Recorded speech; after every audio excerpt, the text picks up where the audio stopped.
He was a human being. That's the best way I could describe him. He's a human being. I'm very close with God. I pray that God saves you. Just finished watching the Diddy documentary and realized I'm not that bad of a person. Man, woo! You want to feel good about yourself? Watch that Diddy documentary. You'll be like, I'm actually really good in relationships. I think my exes owe me an apology, to be honest. I'm a great guy. I don't want to spoil it for you, but basically Diddy killed Tupac. And you learn, literally in the second episode, you learn that he basically killed Tupac and Biggie. Like within a few months, yeah, imagine a child from the 90s learning that this guy killed your two childhood idols in 1 hour. And it's a guy who you never really liked their music of. Like, it's really bad. You know what I mean? Like, if I heard it was like 50 Cent, I'd be conflicted, you know? But I'm hearing it from 50 Cent, so you never know. He hired a guy to kill Tupac. And a couple months later, this was after, Tupac is killed, Biggie did not want to go to LA because he knew it was dangerous. This was considered enemy territory. This East Coast, West Coast war was already happening. And so he's like, I don't want to go to LA. And, Diddy's like, come on, you're coming with me. And Biggie was like, can you imagine the Notorious B.I.G. being like, I'm not comfortable with this. So he did not want to go. He did not want to go to LA, but Diddy dragged him to LA. Biggie was supposed to leave early. He was supposed to do press in the UK. It was like a big deal for him. And then Diddy was like, he's not going, cancel his flight. And he kept Biggie there against his will. He said, we're going to have a party tonight. Diddy wanted to throw a party in Los Angeles, and he made Biggie stay for it. And at the end of the party, he said, all right, Biggie, it's time to go. Get in this car at this exact time. Started to drive off, and that's when Biggie was gunned down. So I don't know. You connect the dots. Okay, because both of the shootings were done in the exact same manner. Like, somebody shot at them a bunch of times, which implies they wanted to make sure it happened to get their money. You then watch how Diddy acts after that, and it's just so sinister, because right after that, he launches his own album, and suddenly he's mega famous, and he's dancing at the MTV Awards. Like, you've seen those videos, right? Can you even fathom, like, losing the person most important to you in your life? And then within weeks, you're already in the spotlight, launching your solo career. You're back in the studio, building off of the glamour that the person with you attracted this whole time. You're even meeting the president. Can you imagine anyone doing anything like that in September of 2025? Can you imagine? I'm just talking about P. Diddy. I'm not talking about E. Kirky. It's just crazy. I mean, and this is all allegedly. You're supposed to say, I was saying allegedly until I found out he's a Scorpio, and now I'm just like, okay, you're innocent until proven Scorpio. That's just kind of how I roll. Okay? Yeah, sorry, Scorpios. F***ing deal with it. 1 out of 12 chance you don't like that joke, okay? But or maybe even higher because you're married to one. But whatever, that's not my problem. Just stay safe. No, there's a plenty of good Scorpios out there, like Hillary Clinton and Joe Biden and I don't know. Name a good one and we'll talk. But no, I have Scorpio friends, guys. I'm just trying to get myself shot. Anyways, the Diddy documentary. The crazy thing about the Diddy documentary is it opens with footage of Diddy in his hotel room a few weeks before he was arrested, and you're like, how is this being filmed? This is produced by 50 Cent. Did he let 50 into the hotel room? Like, why is the camera on, And then it's revealed that Diddy hired the videographer to film his own documentary. He thought it was going to make him look good. It did not. And then a few weeks later, Diddy had to go to jail. So then the videographer just had the footage, and he's like, what am I going to do with it? I might as well just give it to his worst enemy, 50 Cent. That's what he did. He gave it to his worst enemy, 50 Cent. And my first thought was like, oh my God, like Diddy got betrayed by his videographer. Like mine would never do that. Sorry, where's the camera? Mine would never do this. But then I read this happened, that he gave the footage to 50 Cent because Diddy didn't pay him. Yeah, apparently Diddy has a history of not paying any of his contractors. Like, who does he think he is, the President of the United States? What is he doing, man? You're gonna hire somebody to get very vulnerable shots of you in your hotel room and then not pay them? Like, what the are you doing, man? So let this be a lesson. If you do not pay your videographer, your private footage is getting released. And so say what you will about Epstein. He paid his. I'm kidding. It was all self-installed cameras. Sometimes you got to DIY, guys. Sometimes you got to DIY. But yeah, it's wild that, because I remember, growing up watching him as Puff Daddy. He seemed so innocent, when he was Puff Daddy. Then he changed to Diddy, and he just did not seem the same, And it was crazy because they said he didn't used to do drugs at all. They said he no drugs, no alcohol, nothing. And then he went straight to pills. They said like the first drug that he really liked to do was ecstasy. Isn't that great? Isn't that crazy? He became Diddy when he did. But of course, the strangest thing about the whole Diddy thing is they found 1,000 bottles of Johnson & Johnson baby oil on Diddy's property. 1,000! That's like metric tons of baby oil.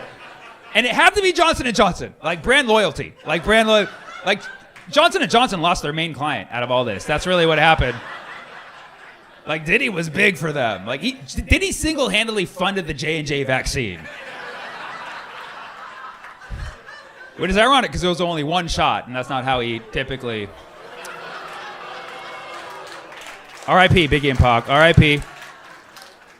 It had to be Johnson & Johnson, and so his lawyer decided to make a comment after Diddy was locked up and they found it. He's like, so what's the big deal? So what? Diddy just likes to buy in bulk like any American. Where are you getting 1,000 bottles of Johnson & Johnson? Not Costco. I looked it up. Costco doesn't sell Johnson & Johnson baby oil. Yeah.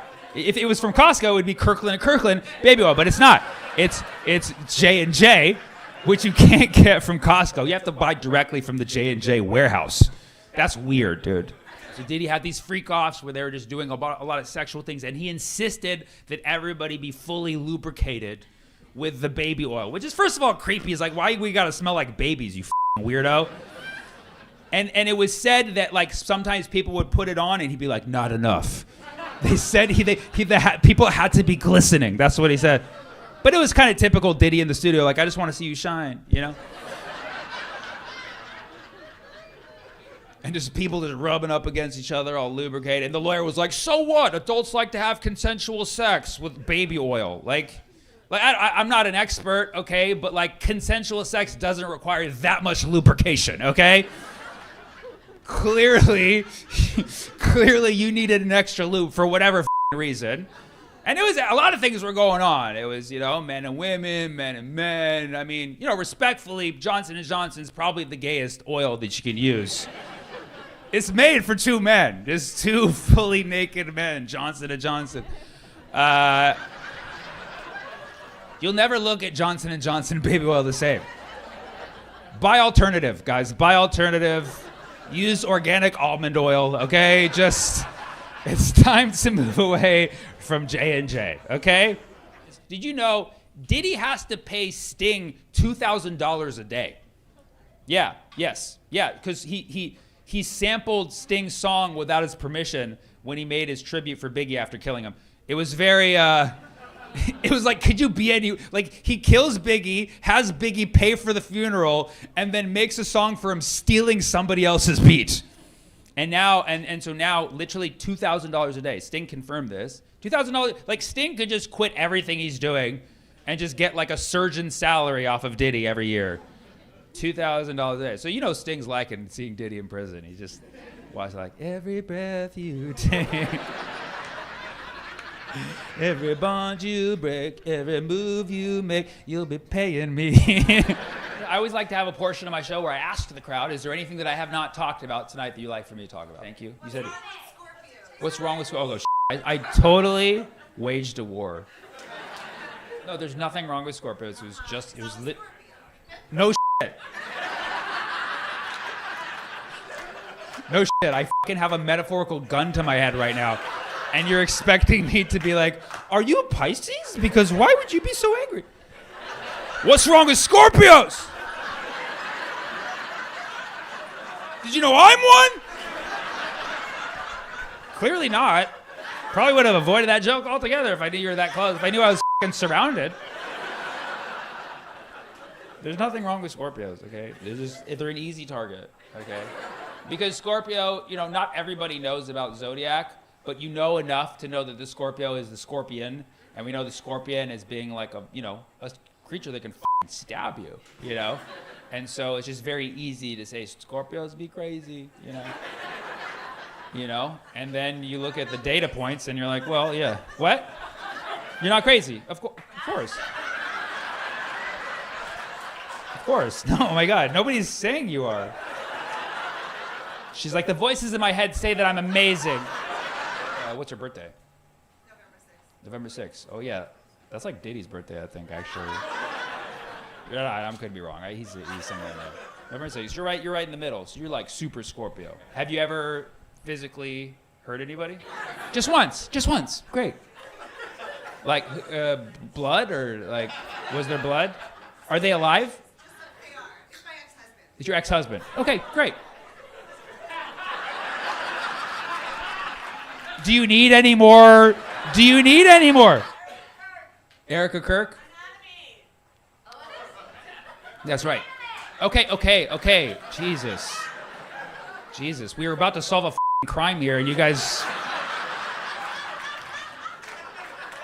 I'm curious what Erica Kirk's sign is, actually. No, you can look it up if you want. So, okay, Erica Kirk, anatomy, and then what was the third one? Anime. Fantastic. Let's just cap it at that. Make some noise if you like anime. Oh, yeah, awesome. Okay. Oh my God, hold on. Sorry, guys. So we looked up where Erica Kirk. Yeah, she's a Scorpio. So.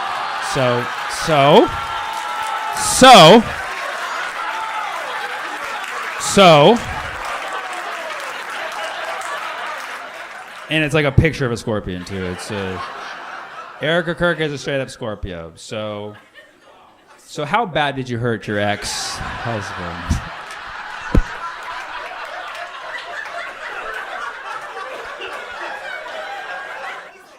He's alive. That's good. Just like Charlie Kirk. Okay. He might be. We might learn more later. Okay, so yeah, Erica Kirk's a Scorpio. I mean, say less, There's a war going on in this world. It's good Scorpios versus bad Scorpios. Okay? And you guys are obviously the good ones. Okay? But we have to stop the bad ones. That's actually awesome, because now I can add that to my bit. You know what I mean? Like, that should have been the first thing I did. I should have just been like, that's how you end the joke. With your E. Kirky. And guess what? She's also a Scorpio!